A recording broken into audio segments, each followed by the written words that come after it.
Okay, magandang umaga po sa ating lahat. Happy Lord's Day, and I'm glad to see every one of you. Buksan po ninyo ang inyong pong mga Biblia sa Zechariah chapter 13. Every Sunday morning, pinag-aaralan po natin ang Book of Zechariah. Dito po makikita natin sa Book of Zechariah kung paano passionately devoted ang Panginoon sa kanya pong mga tao. At yan po ang tao po, ang mga Hudyo. We know that. Alam po natin na ang bansang Israel po ngayon, mula pa lamang nung time na na-divide ang kaharian po ng United Kingdom, in spiral decline ang bansang Israel sa kanilang relasyon kay Jehovah. Alam natin po, even today, ang Israel po, they are in rebellion sa ating pong Panginoon. They are in rebellion sa ating Panginoon. Matagal na panahon na, pero ang Panginoon po, sa kanyang plano, meron pong plano ang Panginoon na ibalik, linisin, at i-redeem ang bansang Israel po. At dito po sa Zechariah chapter 13, makikita po natin sa isang aspeto ng paglilinis ng Panginoon sa bansang Israel, ay kung paano ang Panginoon, Jehovah, the Lord, is smitten the Good Shepherd.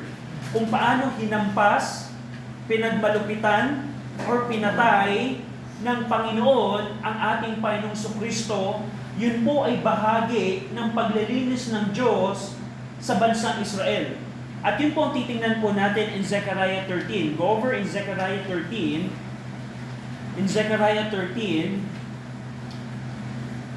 babasahin ko po yung verse number 7, and then sundan po ninyo ako sa inyo pong mga Bible as I read Zechariah 13, verse 7. Zechariah 13:7, "Awake, O sword, against my shepherd, and against the man that is my fellow, saith the Lord of hosts. Smite the shepherd, and the sheep shall be scattered, and I will turn mine hand upon the little one." Shall we pray? Ama namin Diyos na makapangyarihan sa lahat, salamat Panginoon dahil sa aming Panginoong Kristo ay meron po kaming relasyon sa inyo. At salamat sa banal na Espiritu na nagbibigay sa amin ng kaunawaan ng inyong pong salita. We pray na sa umaga pong ito, bigyan niyo po kami ng kapatawaran sa amin pong mga kasalanan. And we pray na tulungan niyo po kami na maunawaan namin ang inyong salita today. Makita namin ang inyong pong plano po ng kaligtasan, hindi lamang nagbenepisyo sa bansang Israel, at ito po ay nagbenepisyo din po, Panginoon, sa mga Gentile believers dahil sa aming pong Panginoong Kristo. Salamat sa inyong pong biyaya, salamat sa inyong pong kabutihan, at salamat sa inyong pong kadakilaan sa aming Panginoon. Pinupuri namin kayo. We pray na tulungin nyo kami sa umagang ito, kaawaan nyo kami kabagan. In Jesus' name we pray, Amen.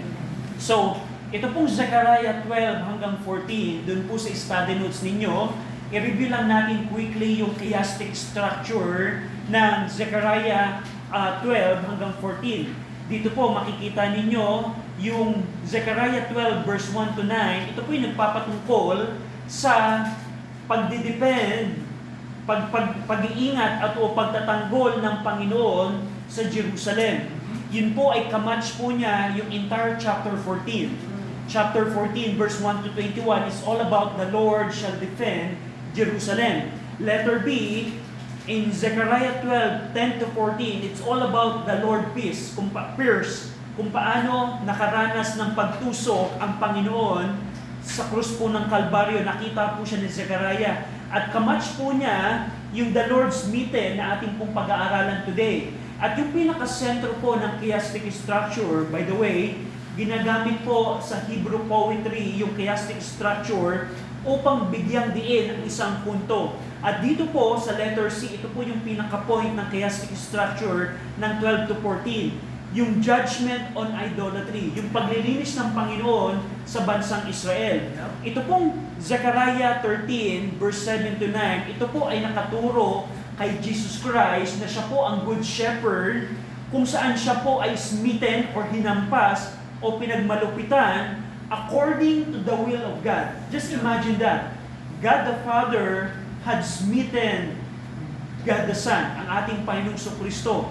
At ito, ang pagkaka-smitten ng Panginoon sa God the Son, sa Good Shepherd, makikita natin dito sa verse 7 to 9, ito ay nagresulta ng scattering ng mga sheep ng Good Shepherd. We know, in the previous chapter, the Good Shepherd ay meron po siyang tupa. At yung pagkakaismitten sa Good Shepherd, it resulted sa scattering ng mga sheep ng Panginoon, specifically sa persecution ng kanyang mga disipulo. Yet through, kahit ganun ang naranasan ng mga sheep ng Panginoon, ang Panginoon dito sa verse 7 to 9 ay nagpangako na merong believing remnant na makakasurvive sa tribulation. Merong believing remnant na makakasurvive sa tribulation, na sila ang tatawag sa Panginoon at sila ang maliligtas in the end ng tribulation. Yun po ang titingnan po natin dito. Pero gusto ko pong pansinin ninyo, ito pong pag-aaralan natin, ito ay nagpapatungkol sa plano ng Panginoon ng kaligtasan para sa bansang Israel. Kung paano the Lord God, Jehovah, had smitten the Good Shepherd. At kung paano ililigtas din ng Panginoon ang mga sheep na nakaranas ng persecution throughout the century, specifically sa tribulation. In Zechariah 13:7, makikita niyo po dito, "Awake, O sword, against my shepherd, and against the man that is my fellow, saith the Lord of hosts." Dito po, ang Panginoon, Jehovah, is speaking. At ang sabi niya, "Awake, O sword." Ito pong binasa po natin sa verse 7. This is the third and final reference to the means of cleansing through the Lord Jesus Christ's sacrifice on the cross, through His death, burial, and resurrection. Mapapansin niyo po, balikan natin yung Zechariah 12:10. Tingnan niyo po ito.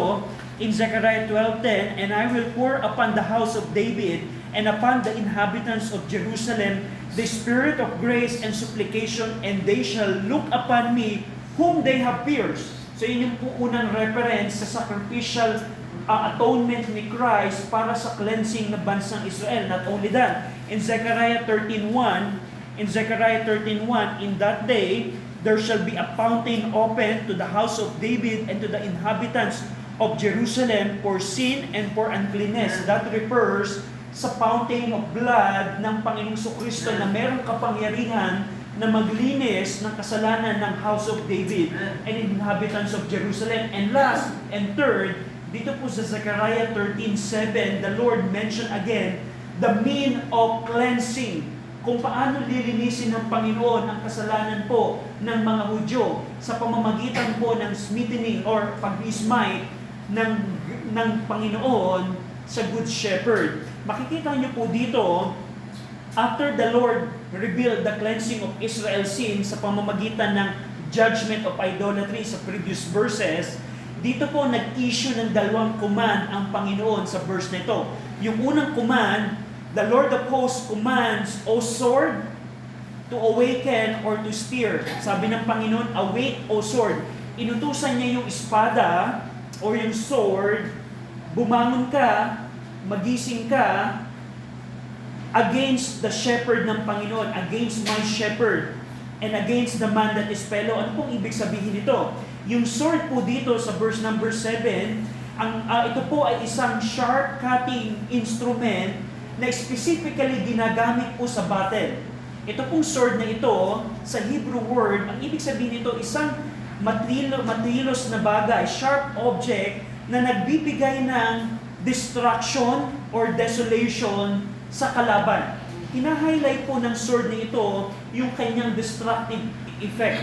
Yung sword na ginamit dito ng Panginoon, ito isang espada na matilos na ginagamit for destruction.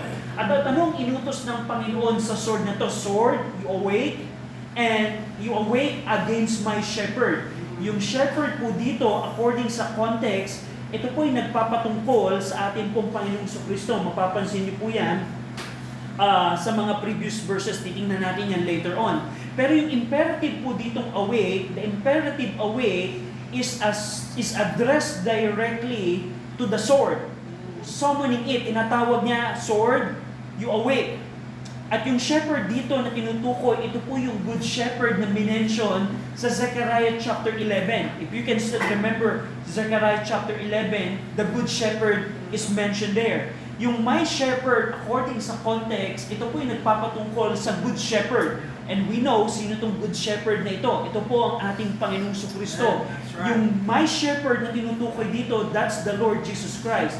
And go over in Matthew 26:31, Matthew 26 verse 31, during the teaching of Christ, the Lord Jesus Christ Himself confirmed that this passage, Zechariah 13:7, refers to Him. Tingnan niyo po ito in Matthew 26, verse number 31. So, we're not guessing here, sino kaya itong my shepherd na to? Yeah. Because Christ mentioned it clearly, that's me. That's my shepherd. Ako yung shepherd ng Zechariah 13.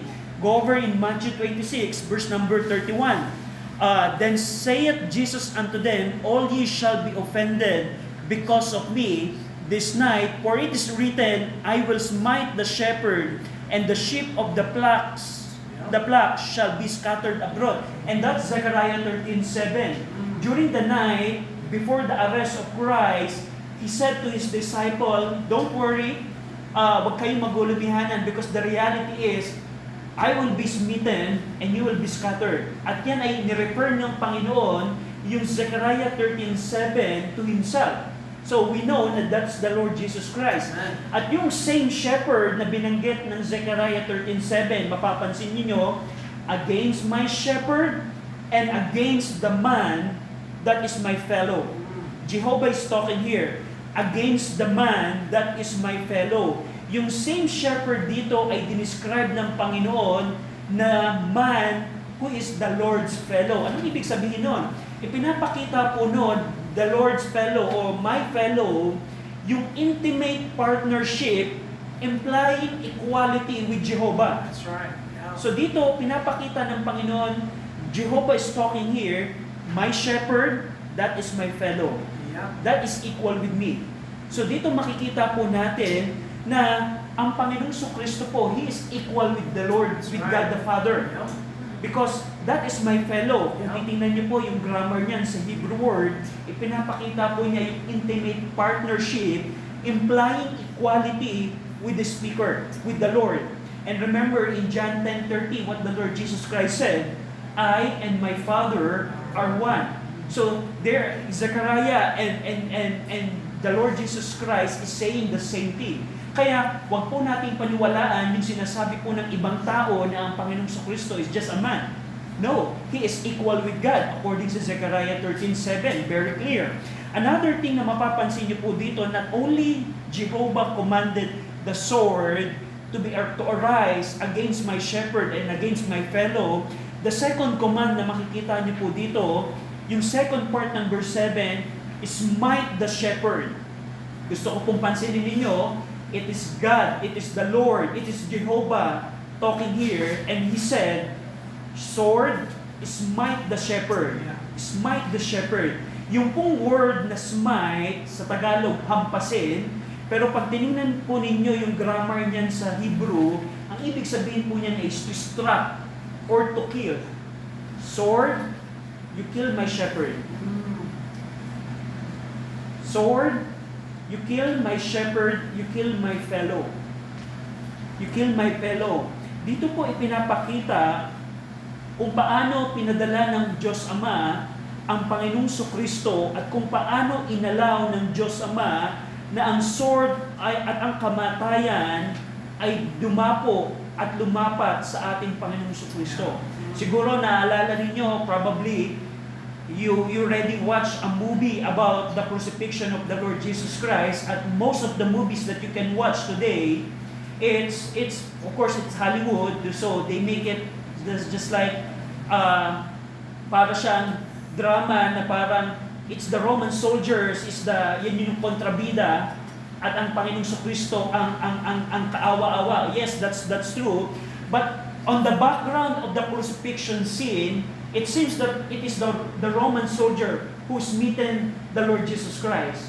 But according to Zechariah 13, it is the Lord who commanded the sword, smite my sheep. Smite my sheep. At tingnan niyo po, for example, ang Isaiah, yung sinasabi po dito ni Zechariah na ang Diyos Ama ang nag-utos sa espada na patayin mo ang aking shepherd. It is in agreement sa binanggit ni Isaiah years ago sa Isaiah 53. Tingnan po ninyo. In Isaiah 53. Kasi pag tinitingnan natin yung crucifixion scene, parang Roman soldier ang kontrabida. It seems na yung mga Roman soldiers ang pumatay kay Jesus Christ. But on the background ng crucifixion scene, according kay Zechariah, it is God the Father who commanded it. Actually, the Lord, it is Jehovah, the triune God, who commanded the sword, smite the shepherd. Go over in Isaiah 53, basahin po natin ng sabay-sabay ang verse 10 and 11. Isaiah 53, verse 10 and 11. Ready? Read. Yet it pleased the Lord to bruise him, he hath put him to grief.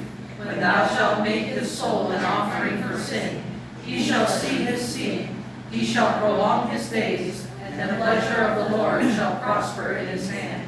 He shall see the travail of his soul, and shall be satisfied.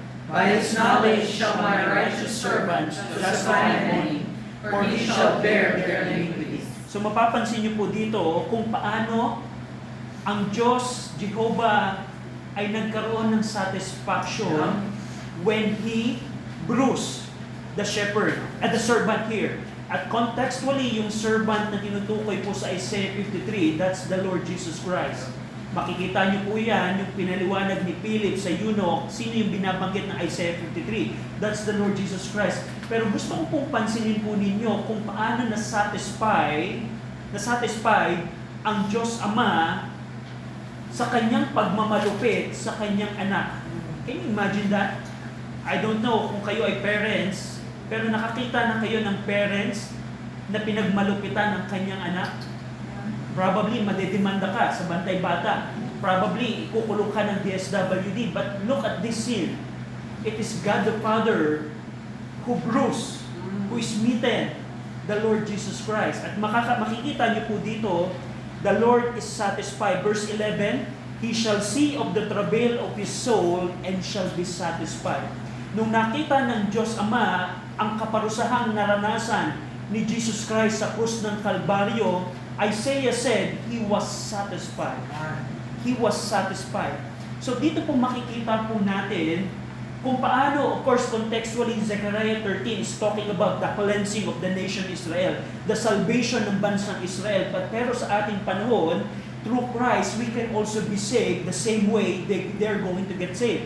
Dito po makikita natin kung ano ang pag-ibig ng Panginoon. Probably you already heard multiple times ang John 3:16, pero dito ipinakita ni Zechariah kung paano ang pag-ibig ng Panginoon. Just imagine that. Nung ipinadala ng Diyos Ama ang kanyang Diyos Anak upang mamatay sa krus ng Kalbaryo, Jehovah Himself ang nagmalupit, nagpahirap sa kanyang bugtong na anak. Bakit po yun? Alam niyo po kung bakit? Sabihin ko po sa inyo ang reason. Dahil sa kasalanan mo at kasalanan ko. Just imagine the time that you lied. Just imagine the time you disobey your parent. Just imagine you disobey the authority. Just imagine the time that you disobey the law of God. Those are the reason why the Lord had smitten the shepherds. Amen. At kung yan ay maliit na bagay para sa inyong Kristiyano, I don't know kung ano pa ang appreciation mo sa ginawa ng Panginoon. Pero dahil sa ating pong kasalanan mo at kasalanan ko, God the Father, Jehovah was pleased when He see the travail of Christ on the cross. At basically, kung titingnan po ninyo, naranasan ni Jesus Christ sa krus po ng Kalbaryo ang hustisya at katarungan ng Diyos dahil sa kasalanan mo at kasalanan ko. At yan po ang pag-ibig ng Panginoon. Maraming tao nagsasabi, Panginoon, nasaan ang pag-ibig mo? Bakit ganito ang aming sitwasyon? Just look at what Christ did on the cross and you will see kung ano ang pag-ibig ng Panginoon. Ang problem in our time, hindi natin na-appreciate sometimes ang pag-ibig ng Panginoon. Pero Zechariah 13:7 is saying, God, Jehovah, is saying to the sword, smite my shepherd, smite the shepherd. So, not only that God the Father had smitten the Lord Jesus Christ, gusto ko pong tinanin nyo sa Isaiah Isaiah 50, Isaiah, balikan nyo lamang ng 3 chapters, Isaiah 50, kung paano ang Panginoong Kristo ay merong commitment na mag-submit sa kalooban ng Diyos Ama sa kaligtasan. So, tingnan niyo po ito, Isaiah 50, verse number 6 and 7. Basahin natin muli ng sabay-sabay. Isaiah 50, verse 6 and 7. Ready? Read. I gave my back to the smiters, and my cheeks to them that plucked off the hair. I hid not my face from shame and spitting. For the Lord God will help me. Therefore shall I not be confounded. Therefore have I set my face like a flint, and I know that I shall not be ashamed. So, during the time that the Lord ay pinaparusahan ang Panginoong Kristo because of our sin, the judgment of our sin, tingnan po ninyo kung ano ang commitment ng ating Panginoong Kristo. Sabi niya, I gave my back to the smiters, and my cheek to them that pluck off the hair, and I hide not my face. So, in agreement po ang Diyos Ama at ang Diyos Anak sa kaligtasan po na ginawa nila ng Panginoon sa ating, para po sa ating mga kasalanan. What a blessing it is. Kaya nga kaibigan, kung ngayon ay hindi ka paligtas, wala kang ibang bagay na dapat gawin kundi maligtas ka. Because the Lord already finished the work na kailangan ng kabayaran sa kasalanan mo at kasalanan ko. Kailangan mo lang gawin, magsisi ka, at sampalatayaan ang ginawa ng Panginoon para sa iyong kasalanan. At yan po ay pag-ibig ng Panginoon. Pero dito, sa Zechariah 13 na ating pong pinag-aaralan, it's all about the cleansing of the nation Israel. We know that contextually. Pero gusto kong pansinin ninyo sa verse 7, after the Lord smite the shepherd, mapapansin nyo ang magiging resulta nito sa mga sheep. Smite the shepherd, and the sheep shall be scattered. And the sheep shall be scattered. Ito pong tinutukoy po dito, ito po ang naging resulta ng scattering po ng mga disipulo ng ating Panginoong Kristo. Remember, kung titingnan po ninyo, go over in John 16. John 16, during the crucifixion po, ang mga disipulo po ng ating Panginoong Kristo, basically, iniwan po nila ang ating Panginoong Kristo. In John 16, verse 32, nung sinulat po ni John ang kanyang narrative, binanggit po niya,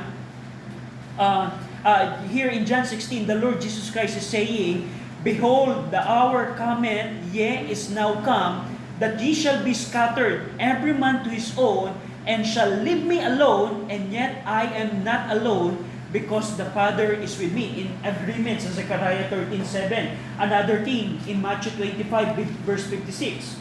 In Matthew 25, verse 56. So ano tinutukoy ni Zechariah na ang sheep ay may scattered? Literally, ito po yung nagpapatungkol kung paano inabandon ng mga disipulo ni Christ ang ating Panginoong Kristo during the crucifixion.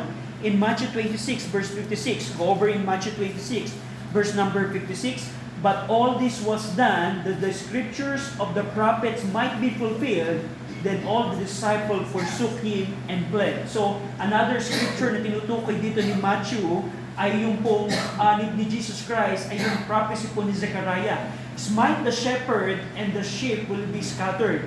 And hindi lamang ito nagpapatungkol, yung scattering na ito, during the event ng crucifixion, nagpapatungkol din to sa scattering during the Acts 8.1. Remember? You can check it later on. Pero in Acts 8.1, dahil sa church ay lumalaki na sa Jerusalem Baptist Church, nakaranas sila ng persecution at na-scatter sila abroad na nagresulta ito ng proclamation of the gospel. So, gusto ko pong pansinin ninyo dito na yung scattering dito ng sheep ng Panginoon ay hindi lamang ito nagpapatungkol dun sa immediate na mga apostle during the crucifixion, nagpapatungkol din ito during sa Acts 8.1, scattering ng disciples ng Panginoon during that time ng persecution. Nagpapatungkol din po ito when General Titus destroyed Israel during the 70 AD destruction ng Jerusalem. At hanggang ngayon, scatter po ngayon ang mga Hudyo. Hanggang sa ating panahon po ngayon, yung pong sheep ng Panginoon, the nation Israel, ay scattered. And ang tanong, kailan kaya sila babalik? That's another part ng prophecy na fulfill ng scripture, but we can talk about that later on. Pero dito po sa huling bahagi ng Zechariah 13:7, dito ni-reveal ng Panginoon, I will turn mine hand upon the little ones. Yung pong little ones dito na tinutukoy, ito po yung sheep ng Panginoon na scattered. Dito binanggit ng Panginoon that hindi lamang niya in-smite ang shepherd, the Lord also turned His hand upon the little ones. Anong ibig sabihin nito, Brother RJ? Dito po pinakita ng Panginoon na inalaw ng Panginoon kung paano nakaranas ng persecution ang shepherd, inalaw din ng Panginoon ang mga little ones to have persecution. I will turn my hand upon the little ones. Dito po ipinapakita na the Lord turned His hand of authority to allow persecution of those who follow the smitten shepherd, the Lord Jesus Christ. Pinakita po dito ng Panginoon na kung paano in-smite ng Diyos ang ating Panginoong Kristo, ganun din niya inalaw ang kanyang mga disipulo na makaranas po ng persecution. And throughout the century po, ang mga tao po na sumusunod kay Jesus Christ ay nakaranas po ng persecution. Right. Just imagine during the time of Rome, during the time of Nero, pag nahuli ka na ikaw ay Kristiyano, tatanungin ka ni Emperor, ikaw ba ay tagasunod ni Christ? Kung ikaw ay magsasabi na oo, itatapon ka sa Coliseum at papatayin ka ng mga leyon doon. Just imagine the kind of persecution na na-experience nila. At throughout the century, nakaranas po ang mga Kristiyano po ng persecution. Tayo lamang po ngayon ang relax. We're relaxed right now. Na never natin experience ng mga little ones. At you know, ito pong little ones na ito, contextually, ito po yung nagpapatungkol sa mga sheep na makakaranas po ng persecution sa tribulation. Now, yes, we can apply it sa mga disciples na nakaranas ng persecution throughout the centuries, pero contextually, kung babalikan natin yung Zechariah 13, it's all about the sheep na makakaranas po ng persecution sa tribulation. Tingnan niyo po, for example, ang Matthew 24 verse 9. During the time ng Olivet Discourse, binigyan na ng disclosure ng information ni Christ ang mga disipulo niya na mabubuhay sa tribulation. Kung ano ang mararanasan nila. In Matthew 24 verse 9, basahin po natin to ng sabay-sabay. Matthew 24 verse number 9. Ready? Read. Then shall they deliver you up to be afflicted, and shall kill you, and ye shall be hated of all nations for my name's sake. So, yung pong little ones na tinutukoy dito, of course, yes, we can apply it throughout sa mga disciples ng Panginoong Kristo, throughout the history, pero yung contextual meaning po nito, ito po yung mga tao na tatayo laban kay Antichrist. Sila po yung mga tao na hindi magpapatatak ng mark of the beast, at dahil sa kanilang rejection sa authority ni Antichrist, makakaranas po sila ng persecution. Ito po yung tinutukoy ni Jehovah dito, that I will turn my hand upon the little ones. Na mararanasan po ng mga Hudyong ito ang persecution, kung paano si Jesus Christ ay nakaranas ng persecution sa kamay ng mga Hudyo, ganun din ang mararanasan ng mga little ones, ng mga sheep ng Panginoon. Pero tingnan niyo po dun sa mga succeeding verse, sa verse 8 and 9, na kahit ganun po ang maranasan ng mga little ones, meron pong pangako na ibinigay ang Panginoon. Zechariah 13, verse 8 and 9. And it shall come to pass that in all the land, saith the Lord, 2 parts therein shall be cut off and die, but the third shall be left therein. And I will bring the third part through the fire, and will refine them as silver is refined, and will try them as gold is tried. They shall call on my name, and I will hear them. I will say, it is my people, and they shall say, the Lord is my God. So, nakita natin, the Lord smite, the good shepherd, na ang naging resulta nito ay scattering ng sheep ng Panginoon. Also nakita natin that the Lord allowed the disciples during the tribulation na makaranas ng persecution. Pero ito po ang pangako ng Panginoon to the little ones na magsasuffer sa tribulation. The Lord promised that a remnant will survive. A remnant will survive. The Lord declares that in all the land, 2/3 or 2/3 shall be cut off and die. Sa mga Hudyo po na nasa lupain po nila, 2/3 po sa kanila ang magsasubmit kay Antichrist, 2/3 po sa kanila ang magpapatatak ng mark of the beast, and only 1/3 ang makakaranas po ng kaligtasan sa time po ng tribulation. So we have a statistic here, gaano kadami ang maliligtas ng mga Hudyo, just a 1/3. So ito pong 2/3 na ito po yung mga unbelieving people who would submit to Antichrist, and they will perish at the hand of the Lord's army and governor. If you check Zechariah 12:6, Zechariah 13:1-6, and Revelation 19:14, i-judge po sila ng Panginoon, yung pong mga 2/3 na iyon. Kaya binanggit ng Panginoon dito, 2/3 shall be cut off. 2 parts therein shall be cut off and die. Another thing dito, yung 1/3. Anong magiging future ng 1/3 na ito? Ito pong 1/3 na ito po yung mga little ones na nakaranas ng persecution sa kamay ni Antichrist. Ito pong 1/3 na ito, they are the one shall be left in the land. These are the little ones whom the Lord allowed to suffer persecution. Ito pong 1/3 na ito, included po dito yung 144,000 witnesses na ibabangon ng Panginoon to evangelize the nations during the tribulation. Ito din pong little ones, itong 1/3 na ito, it includes yung mga converted Jews and Gentile who will call upon the name of the Lord, katulad ng pinirapisay ni Joel. Tingnan po ninyo, Joel 2:32. Joel chapter 2, verse 32. In Joel 2, verse 32. Joel chapter 2, verse 32, sabi po dito ni Joel, and it shall come to pass that whosoever shall call on the name of the Lord shall be delivered. For in Mount Zion and in Jerusalem shall be deliverance, as the Lord had said, and in the remnant whom the Lord shall call. Hindi ba kayo nagagala na kahit gano'ng kadilim ang mundo na ginagalawan natin, kahit sa time ng tribulation ay meron pong remnant ang Panginoon. That's right. Na kaya wag po kayong magtaka na parang bakit sa ating mundo ay puro kadiliman na lamang. Kung paano yung immorality, kung paano yung impluensya ni Antichrist, kung paano ang worldliness ay napakatalama. Tandaan po natin na sa bawat panahon po ay merong pong remnant ang Panginoon. That's right. And I hope you are part of the remnant.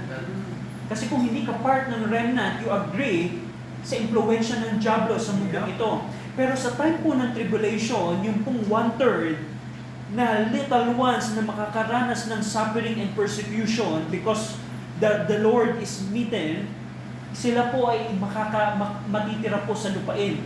At hindi lamang po doon, tingnan niyo po Isaiah 43, itong remnant na ito, magkakaroon po sila ng kagalakan.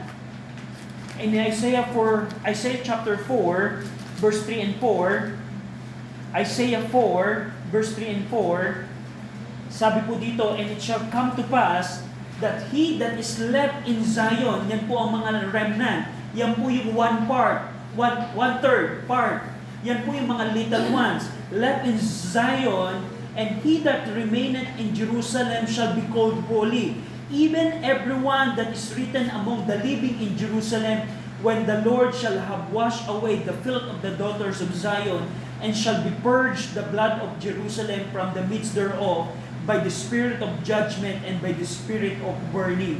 So, sa summary po na tinutukoy po dito ng Panginoon, daraan yung tribulation, 2/3 po ng mga Hudyo ang magpapasakop kay Antichrist. Sila po yung 2/3 na papatayin ng mga armies ng Panginoong Kristo sa kanya pong pagbabalik. Sila po yung papatayin ng mga governors na binanggit ni Zechariah in previous chapter, na kahit ganun pa man, meron pong matitira sa Zion. Meron pong matitira sa land, at yun po yung remnant, yun po yung mga little ones na tinutukoy po dito ni Zechariah. At sabi ni Isaiah sa Isaiah 4:3, magkakaroon sila ng kagalakan. Bakit? Kasi ito pong mga remnant po na ito, sila po yung mga papasok po sa Millennium Kingdom. Sila po yung mga remnant na papasok po sa kaharian ng Panginoong Kristo. At not only that, balikan natin yung Zechariah 13, hindi lamang binanggit ng Panginoon that they will be left in the land, ito pong one-third, ito pong remnant, the Lord will refine them as silver is refined, and the Lord will try them as gold is tried. Kung paano ang isang ginto ay idadarang ng goldsmith sa apoy upang mas maging puro ito, ganun po ang gagawin ng Panginoon sa mga remnant na ito. Ito pong mga surviving remnant na ito, sa pagkakagamit ng refining silver and gold, ipopurify po ng Diyos thoroughly ang mga remnant na ito. Pinapakita po dito yung refining, yung intense suffering na mararanasan po ng mga Hudyo just in order to refine them. In analogy po, ang bansang Israel po ngayon, marami pong Hudyo ngayon ang atheist, marami po ngayong Hudyo ang secularist, at marami pong Hudyo ngayon ang hindi po nananampalataya sa Panginoon. Hindi po sila nagpapasakop. Pero ipaparanas po ng Panginoon sa mga Hudyo ang apoy, ang intense purification sa pamamagitan ng tribulation, at ito ang magre-resulta sa kanila ng cleansing, purification. Kaya makikita niyo po dito, yung furnace of affliction ang gagamitin ng Panginoon in order to purify ang bansang Israel. At ito pong bagay nito, bilang huli sa verse number 9, hindi lamang pagkatapos ng purification, ano ang magiging resulta sa mga Hudyong ito, sa mga remnant nito? They shall call on my name and I will hear them.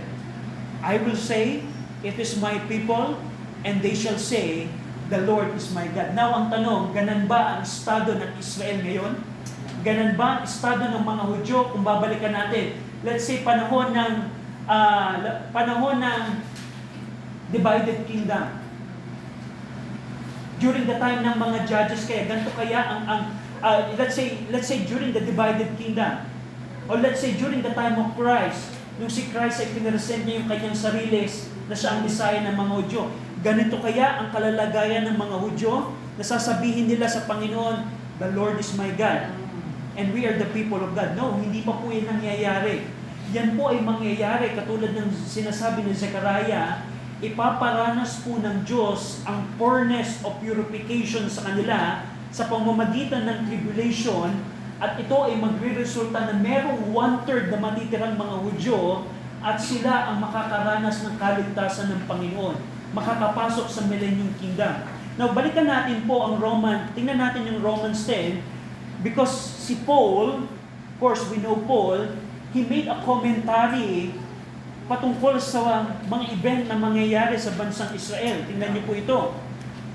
By the way, huwag niyo pong isipin na pinalitan ng New Testament Church ang Israel. Because marami pong churches ngayon, or Baptist churches or preachers, na nagsasabi, ang church ay pinalitan po ang bansang Israel. No, hindi po. Meron pong separate program ang Panginoon sa churches, at nadoon po tayo ngayon. Ang programa po na ngayon ng Diyos in our time ay para sa mga churches. Pero pagdating po ng rapture, tapos na po ang programa ng Diyos sa churches, babalik po ang programa ng Diyos sa nation Israel. At tingnan natin kung anong sinabi ni Paul dito patungkol sa kalalagayan ng kanyang mga kababayan. In Romans 10:1, mapapansin niyo po dito, Paul said, "Brethren, my heart's desire and prayer to God for Israel is that they might be saved." That they might be saved. Tingnan niyo po, Romans 10:12-13. Romans 10-12, alam ni Paul na in rebellion ang bansang Israel during the time na sinulat niya ang Book of Romans. At hanggang ngayon, ganun po ang Israel. Pero binanggit niya sa verse number 12 and 13, "For there is no difference between the Jew and the Greek, for the same Lord over all is rich unto all that call upon Him. For whosoever shall call upon the name of the Lord shall be saved." Ito po'y nagpapatungkol sa binanggit ni Zechariah sa end ng tribulation. May mga one-third po na tatawag sa Panginoon at sila po yung maliligtas. Another thing, tingnan niyo po sa Romans 11, verse 25-27. Romans 11, verse 25-27. "For I would not, brethren, that you should be ignorant of this mystery, lest ye should be wise in your own conceit, that blindness in part is happened to Israel, Ngayon po, ganyan po ang Israel ngayon, they are blind. They don't know their Messiah until the fullness of Gentiles become in. Verse 26, and so all Israel shall be saved, as it is written, there shall come out of Zion the deliverer, and shall turn away ungodliness from Jacob, for this is my covenant unto them, when I shall take away their sin. Yung tinutukoy dito ni Paul, kailan kaya ite-take away ang sin ng bansang Israel? Oh, we just studied Zechariah. We just studied na tatapusin ng Panginoon ang kasalanan ng bansang Israel during the tribulation. At doon nila magre-repent at maliligtas ang bansang Israel.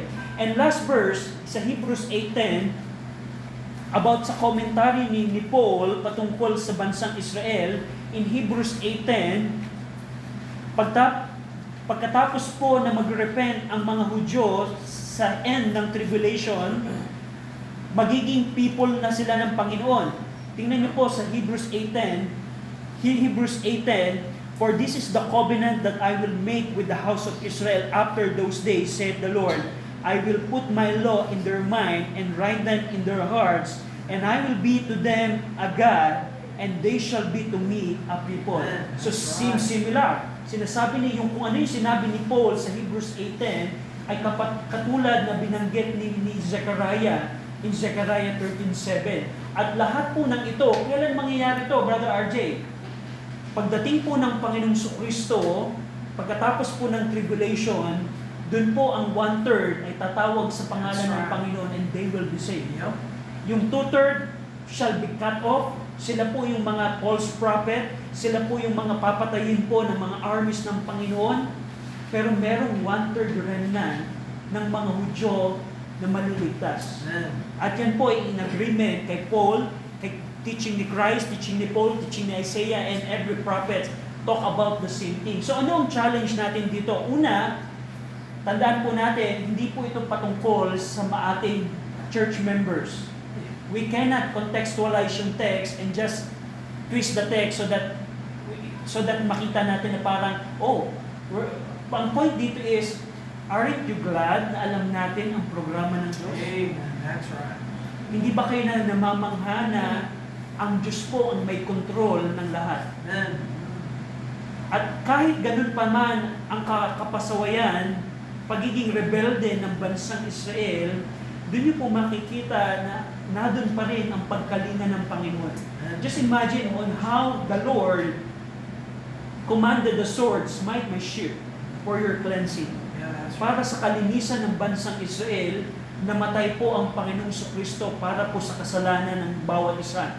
Hindi lamang po para sa atin, even sa mga Hudyo na in rejection sa ating Panginoong Kristo. So bilang application, saan natin ito may apply, Brother RJ? Yes, I know, Brother RJ, para to sa bansang Israel, we're glad na alam natin ang programa ng Panginoon. Pero bilang mga mananampalataya po in our time, ito po ang application na makita natin.